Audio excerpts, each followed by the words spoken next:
महाराष्ट्र की राजनीति इन दिनों काफी गरमाई हुई है। एनसीपी में हुई फूट के बाद बीजेपी, शिंदे और अजित पवार की एनसीपी लगातार विपक्ष को निशाने पर ले रही है।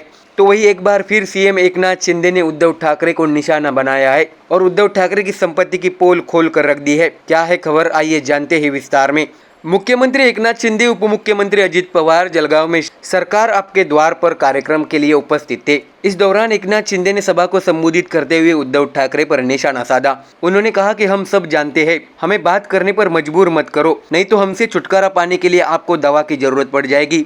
ऐसा जबरदस्त पलटवार राज्य के सीएम एकनाथ शिंदे ने उद्धव ठाकरे पर किया है। दरअसल आपको बता दें कि दिल्ली में G20 बैठक के दौरान मुख्यमंत्री शिंदे ने ब्रिटिश प्रधानमंत्री ऋषि सुनक से मुलाकात की थी।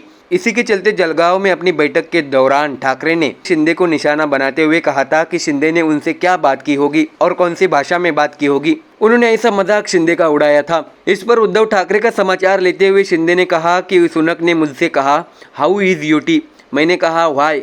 इस पर उन्होंने कहा यूटी ब्रिटेन में संपत्ति खरीदने आते हैं, ठंडी हवा खाते हैं, मैं उनके बारे में सब कुछ जानता हूँ, आप लंदन आ जाओ, हम सब बताते हैं। शिंदे ने लोगों से ये भी पूछा कि क्या आप जानते हैं यूटी का मतलब क्या होता है। दरअसल आपको बता दें कि शिवसेना में फूट के बाद शिंदे और उद्धव ठाकरे हर दिन एक दूसरे पर आरोप प्रत्यारोप करते नजर आ रहे हैं। मुख्यमंत्री ने उद्धव ठाकरे पर निशाना साधते हुए आगे कहा, जब वे सत्ता में थे तो घर पर बैठे रहे, हम जनता के दरवाजे पर जा रहे हैं, इससे उनका पेट दुख रहा है। उनकी सरकार चली गई लेकिन वे इससे मानने को तैयार नहीं हैं, इसलिए वे कुछ भी बोल रहे हैं। शिंदे ने आगे कहा कि जब हम सत्ता में आए तो कई शासी योजनाएं लागू कर रहे हैं।